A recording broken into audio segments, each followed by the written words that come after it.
I am honored to we'll talk about that in a second, but let's go to the floor of the House where the Rules Committee is going through what is a challenge from the Never Trump forces. For our convention and our party.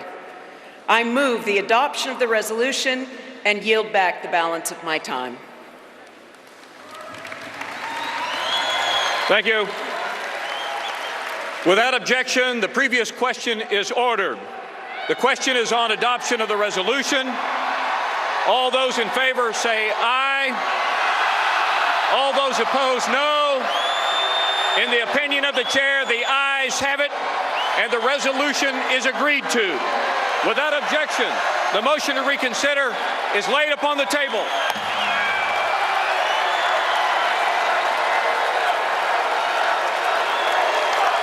The chair now recognizes the delegate from the state of West Virginia for the purpose of offering a resolution.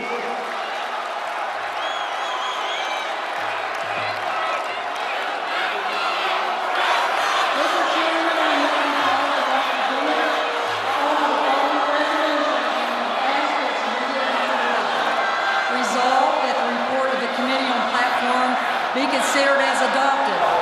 Mr. Chairman, for purposes of explaining the report... Let's just explain to the viewers what exactly is going on right now. I want to bring in CNN's John King. John, explain what's going on. Who are the people yelling? What's happening? Well, you have a protest on the floor. They had seemed to adopt the rules on a voice vote there, and the chairman said the ayes have it, trying to say the rules are adopted, and you have some delegates on the floor saying not so fast. And so we know the anti-Trump forces believe they submitted enough signatures to have that state-by-state roll call. The anti-Trump forces went to the Rules Committee, went to the leaders of the convention. They submitted what they say is enough signatures from enough states to have a state-by-state roll call, and I think we're going to have that litigated right now on the floor of the Republican convention. So the people yelling right now, the people yelling aye are the Trump forces, and the people yelling nay are saying the rules should not be adopted. And the ayes, what are the nays trying to force? Roll call vote. Right. These are the roll call vote. These are the Never Trump forces. They want a roll call vote on the rules. This is their last gasp, if you will, of avoiding their displeasure with Donald Trump and the displeasure with the Republican National Committee. They concede they don't have the votes in the end. They concede the Trump forces have more votes. But they want to say, and I know some of the people inside the Trump war room think they could have as many as 600 votes against the rules, meaning against Donald Trump. The last protest vote against Donald Trump, they're trying to send a signal. And again, I think Ed is right. I think they will be defeated in the end. I think the Trump forces have been working the floor. But there's a lot of resentment, Jake. I was on the floor for a little bit before I came up. Some of the Trump lieutenants were trying to convince people who signed the petitions to withdraw their signatures. And they're to pressure them to back off so that this doesn't happen, because they're trying to say we need party unity, we don't want to embarrass our nominee, but a lot of those delegates are taking, hey, this is my right to demand this, don't pressure me. Now, Ken Cuccinelli, the former Attorney General of the Commonwealth of Virginia and a big Ted Cruz supporter, he just went up to the microphone. He put his credentials on the ground. Dana Bash, you're out on the floor following all the action. I don't know if you know what that meant. I don't know if you saw it happen, but who are these forces exactly, and explain what's going on from the point of view of the floor. Yeah, let me just, I'm not sure if you guys have explained this already. It's a little bit hard for me to hear because you can hear it's very, very loud. But the most important thing to know about what just happened from the chair, if you will, from the podium, is that they called the ayes have it and gavelled. What does that mean? They just effectively tried to quash this whole movement to try to open up the rules package, basically to have effectively an open debate that will allow for amendments of all kinds on the floor of the convention. The picture of the man you're seeing there, I can see our air. Dana, I want to listen to Senator Mike Lee. Senator Mike Lee, a Republican of Utah, who is a supporter of Ted Cruz and is one of the leaders trying to unbind the delegates. Why this makes sense. These are the very same people around the country who are going to need to be the engine for our nominee come in November and in the months leading up to November. So those who are calling for unity, need to keep that in mind. If what they want is unity, treat us respectfully as delegates. Have they stopped it at this point? Which one? Have they stopped it? Well, it's not clear what they've done. The podium has been abandoned. There is no one standing at the podium. There's absolutely nothing that has happened. So your guess is as good as mine. That's Utah Senator Mike Lee. He is an ally of Ted Cruz. He is one of those individuals who believes that the delegates should be allowed to vote their conscience and not be bound by how their states voted. This is a movement. Some call it the Never Trump movement. Some call it the Unbind the Delegates movement. They are people who are trying to seek, in their view, a different and better candidate to challenge Hillary Clinton. Obviously, Donald Trump won the nomination in terms of delegates. These people are trying to change the rules so the delegates are unbound and can vote their conscience, because as you may or may not know, when Donald Trump effectively wiped the slate clean, he had not won a majority of the delegates at that time. He had won a plurality. He had won more than anyone else had, but he had not won 50%, 51%. So there are people like Mike Lee, and we're going to go back and listen in on him, who are saying, unbind the delegates, let's find a different nominee. I've never seen the chair abandoned like that. They vacated the stage entirely. What can you do? Well, normally in this kind of circumstance, people would perhaps raise a point of order. Maybe they would make a motion, and that would be addressed. That would be dealt with by the chair. When the chair abandons his post, as happened just moments ago, there is no rule for that. It is completely unheard of for the chair in any parliamentary situation to just walk off the post. So maybe there was a medical emergency. Maybe his mom called with bad news from home. I don't know. But this, if it doesn't have delegates in those 10 states, and under the rules of the Republican Party, under Rule 39, when a majority of the delegates in 7 states demand, and that's the word in the rules, demand a roll call vote, it is granted. It's not debatable motion. It's the condition for a roll call vote. And what a roll call vote is, we go Alabama, we go Alaska, and so on, and each of them reads their votes for the rules, how many for and how many against. That's a roll call vote. That's all we're asking for here, and apparently it was too much. It was too much. You're listening to Ken Cuccinelli right there, the former Attorney General of the Commonwealth of Virginia. Cuccinelli has said he will vote for Trump in November, but he is also one of the ones leading for the charge here for a roll call vote. And Trump forces feel like that is just an attempt to show how many people are not in favor of Donald Trump, just to embarrass him. Cuccinelli was a Ted Cruz supporter during the primaries. Let's listen to what he has to say.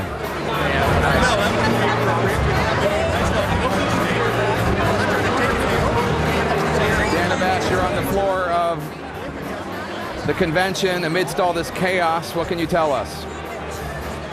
Well, one thing that I want to point out is that first of all, you were exactly right. So many of these delegates who are upset that they don't think they have their voices heard are those who are not for Donald Trump. But there is also a very important movement going on here that we need to sort of let our viewers know about, which is not as much about Donald Trump, but about people like Mike Lee, the senator you're looking at right now on the left side of your screen, and others who are trying to push a movement to make the process in the next election in 2020 tilted more for a conservative candidate. And let me explain to you what I mean by that. Some of what you saw going on here, and the reason why the Trump campaign and the Republican National Committee were very surprised by this, is because there was a very quiet, under-the-radar movement to gather signatures from states.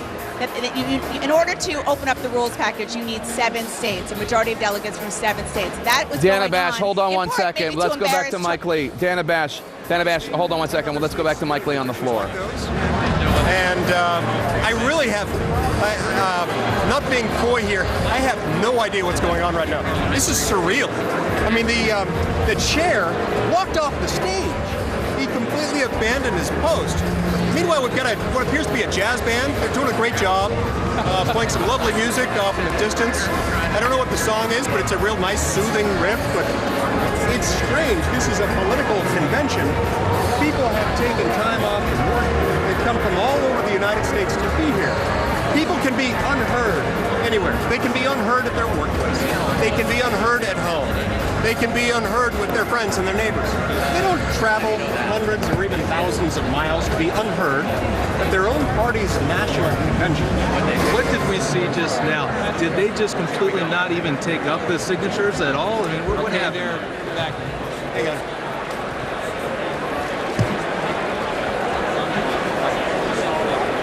Delegates,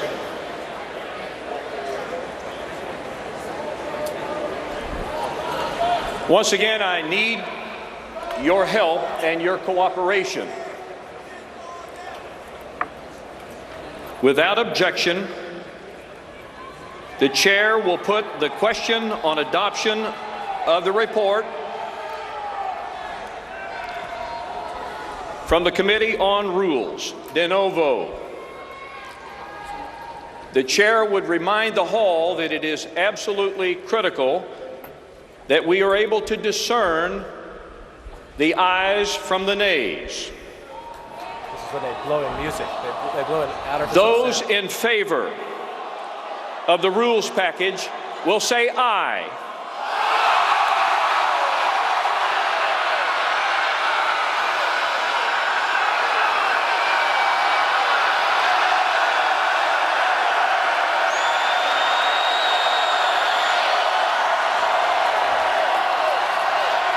Redoing the voice vote that took place a few minutes ago. People yelling aye want the rules adopted as they are. No.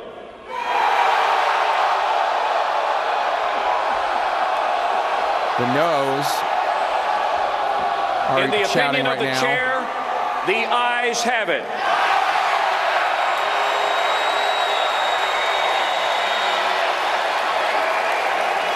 It's going to cause a huge problem. The ayes have it. Is there an objection? A second time, the ayes have it.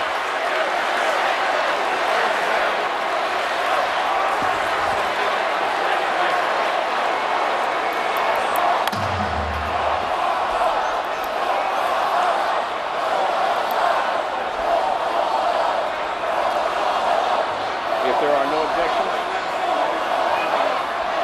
I don't see it.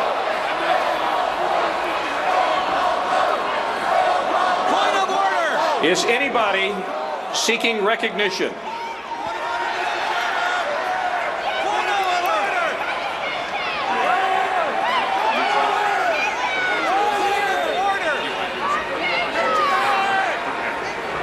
I don't care.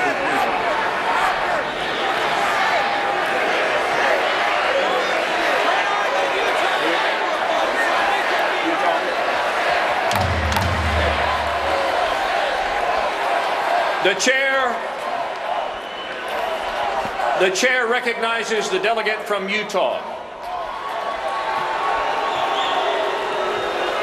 My name is Phil Wright. I'm the chair of the Utah delegation. I make a motion that we have a roll call vote on the rules.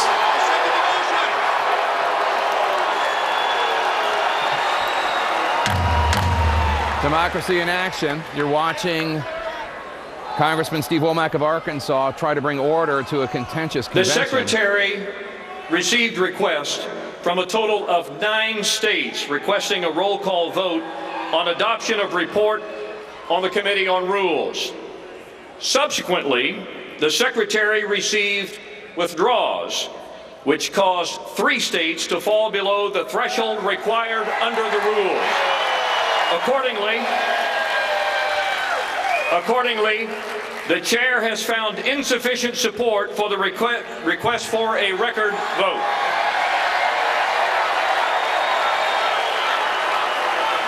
There you see that waving his hand is Ken Cuccinelli, former Attorney General of the Commonwealth of Virginia, who's pushing for a roll call vote. A roll call vote many of the forces with antipathy to Donald Trump are calling for.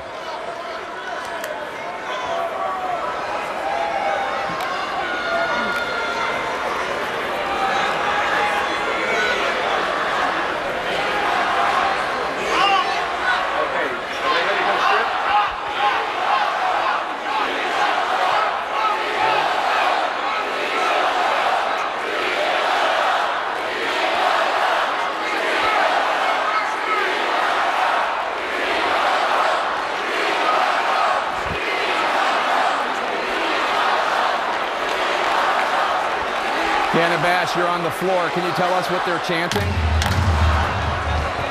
Okay, first of all, the most important thing that just happened was... The chair now recognizes the delegate from the state of West Virginia for the purpose of offering a resolution. To get a roll call vote, Mr. Chairman, didn't have the signatures to do so. And let me just explain to you, because it's hard to follow. I'm explaining what I'm getting via information through text from people who are involved in this. And the answer to that is... Mr. Chairman, let's listen for 1 second, if we will. Explaining the report only, I am honored to yield to the co-chairs of the committee, Senator John Barrasso, Governor Mary Fallin, and Congresswoman Virginia Foxx. Thank you. I now have the honor of recognizing the so chairman let me just go back of to the what I was Platform trying to Committee, explain, United Jake, States this is Senator John Barrasso. happening as we speak, and it is relatively unprecedented. So as we were reporting before, some of the Never Trump forces and others who were upset about the rules were trying to get 7 states, a majority of delegates in 7 states, to force a roll call vote. What the chair just said was that they did not have the sufficient number of states. Now, what I'm telling you, this is based on a source who was explaining what was going on behind the scenes, is they actually had 9 states. 9 states had a majority of signatures who wanted to have a roll call vote. 3 of them withdrew. Now, Jake, the reason 3 of them withdrew, if that is in fact what happened, is because for the past couple of hours, there has been a mad scramble on the floor here by Republican National Committee forces who didn't want this to happen, and by Trump forces to try to get people who had put in their signatures to take them back. That has been going on. I mean, it has actually almost been physical arm twisting that we have seen, this scramble like never before, and it looks like they were successful in doing that. So that is sort of the headline of what just happened here, that it looks like the Republican National Committee and the Trump campaign were able to quash this last gasp of Never Trump forces. But one thing I was trying to say before, which is an important thing to underscore, part of it is Never Trump. But part of it also is a group of very conservative delegates who are allies of Senator Ted Cruz, including the senator you were talking about, Mike Lee, Ken Cuccinelli of Virginia, the former Attorney General, trying to force this open discussion and amendment process on the floor to change the rules to try to make it so that a conservative candidate can more easily get elected in 2020. So this is as much about the here and the now, 2016, as the next time around. Jake? Okay, thanks, Dana. Let's listen into Senator John Barrasso, chair of the Platform Committee, Republican of Wyoming, and a physician. We believe in the Constitution as our founding document and our enduring covenant.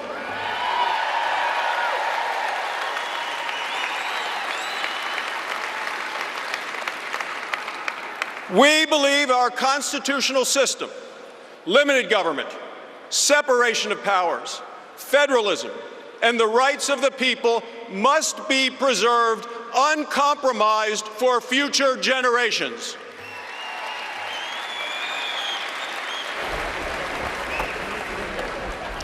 We believe that people are the ultimate resource, and that the American people, Senator John Barrasso, Republican of Wyoming, speaking now and obviously trying to change the subject from what we just saw on the floor of this convention, rather contentious. We have our panel here, and we also brought in a special guest, Mike Shields, former Chief of Staff at the Republican National Committee and an expert on rules. What just happened?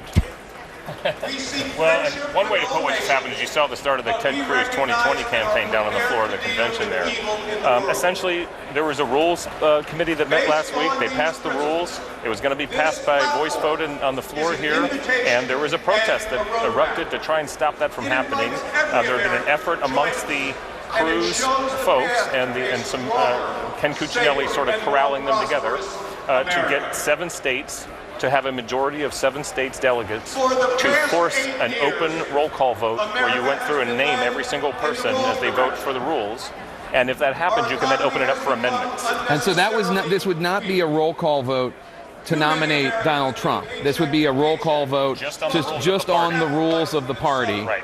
And then they would attempt to add amendments, and presumably some of the people offering amendments would offer amendments that would, quote unquote, unbind the delegates, allowing them to vote their conscience as opposed to voting for whom their state voted for. I don't think unbind or conscience was ever on the table, because they would have lost those votes and it would have strengthened Donald Trump's standing here. So what amendments would they have tried to do? They were looking to change the 2020 nomination rules to benefit Ted Cruz by having closed primaries. And that was what negotiations have been going on for a couple of days to try and get that effort. And so this was the standoff that resulted from those negotiations not going anywhere, because people didn't want to have closed primaries on the other side of it. Of course, I should point out that presumes that Donald Trump will not win. Well, of course, that's right. I mean, that is. Or that Ted Cruz doesn't challenge President Donald Trump. Well, and it makes you wonder whether Ted Cruz is going to keep his speaking slot at this convention, because Ken Cuccinelli has been the nemesis of the Trump campaign all along in the delegate count, if you'll recall. And this is sort of saying, you know what, we don't want independent voters to vote in our primaries. We want to keep it all Republican, because the independents, or the people who could vote in either primary, were the ones that got Donald Trump this nomination. And we as conservatives, like Ted Cruz, cannot allow this to happen again. So this is, as Sean was saying, Ted Cruz 2020, meantime embarrass Donald Trump, but they failed. They failed. John, let me just ask you as a matter of math, and I didn't ask you ahead of time to crunch these numbers, so you might not have them.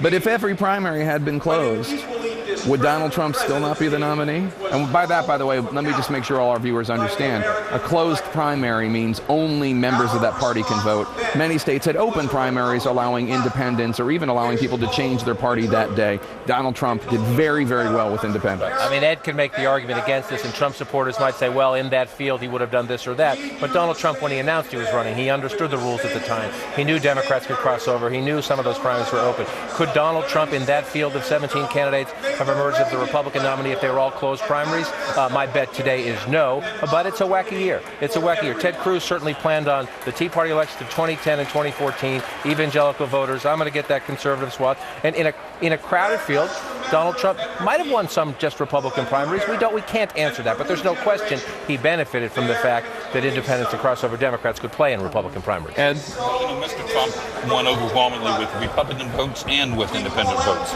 And he did expand our party, which is what winning in the fall is all about. I would argue, John, that when you look at the states in the South, look at the states in the Midwest that he won, very conservative states, he won those, whether they're Republican primaries or open primaries, they were conservative primaries, and he won those primaries. No doubt he won them, Jake, fair and square, which is at that point that most of the southern ones had the very crowded field. So we just don't know. We just don't know, because it's a mystery. The game was played by the rules, and Donald Trump won fair and square by the rules in place in 2016, period. A mystery wrapped inside a riddle. Yeah, and that language of he won fair and square was exactly what I heard a delegate say. She was approached this morning by people trying to get her to sign the petition and go with the Never Trump movement, and she was a JET person initially, but she said it's time to get on with it. Donald Trump won fair and square, and there's no need to delay, that he's going to be our nominee, and she intended to back him fully. Jake, can I just say, I'm a radio guy. Sometimes my mouth doesn't work, but my ears do. I know what I heard. The ayes didn't have it. They certainly didn't have it on the first vote, and the second vote was tied at best. So you think? I think that the chairman was quick to throw down the gavel, the congressman, to get off that stage. They didn't know what they did, but to say that the ayes have it, that's not what I heard. But they had the numbers. They had the list. I just sort of disagree with that a little bit. The people that were whipping and talking about this, they were going to lose Unbind. They were going to lose consciousness. But on the voice vote, it was a voice vote. But I think there's another interesting point here. Let's go back to the Colorado Republican caucus. I don't know if you remember that. It was a very, very, very close caucus. The Trump campaign was saying at that point the rules are rigged. And the Cruz people were saying the Republican rules are fine, this is perfect. And we've literally switched places now. And the Cruz people are shouting, and what you're going to hear from them saying after this is, we got screwed, we're victims, we sure, and the Trump people are going to say that we played by the rules. We passed it in the rules committee, we went on the floor and got gabbled down by a rules committee. I'll tell you why, Michael. The exact opposite position that they had in the primaries. You never see what Michael heard was the energy of the anti-Trump movement. That's right. These folks are very animated about their resistance to Donald Trump. And I think that the folks that are pro-Trump right now, and this is a big problem for this convention, or at least I should say a challenge, one that is can be overcome, is that right now many of the people that are in this room that are supporting Trump, they're resigned to it. They don't have a great passion for it. So that's something that's going to be settled here. We have to take a very quick break. When we come back,